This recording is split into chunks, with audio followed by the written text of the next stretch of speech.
In Viale Trieste dal 1983 c'è un negozio gestito dalla signora Franca Mauro che si occupa di vendita di oggetti in acciaio inossidabile.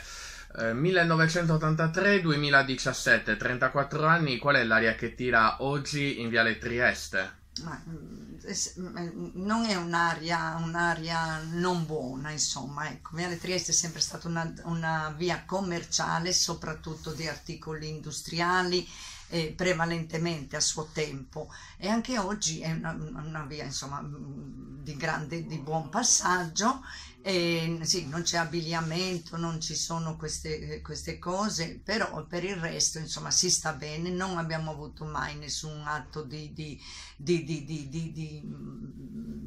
insicurezza, ecco. Maggior luminosità la sera ci sarebbe più utile. I parcheggi, lo sappiamo, sono pochi e risicati, Dei suoi insomma. colleghi dicono che però c'è un problema sicurezza soprattutto dopo una certa Una ora. certa ora probabile. Noi chiudiamo alle 7, ecco, noi che siamo come i bar o i locali notturni che chiudono alle 5 di mattina e magari c'è qualche assembramento, qualche po' di disturbo, ecco, come purtroppo dove ci sono questi locali. Ma se togliamo quelli, che ce n'è uno, un paio, che si sta bene, ci conosciamo tutti, siamo tutti commercianti abbastanza di vecchia storia, e di conseguenza mi sento sono sempre stata qui volentieri e ci vorrei rimanere ancora qua, Ci insomma, sono ecco. dei consigli, delle richieste che lei fa al comune per migliorare comunque la situazione di Viale Trieste, che è sì una via dello shopping, però non nascondiamocelo, è una via periferica rispetto ad altre. Eh,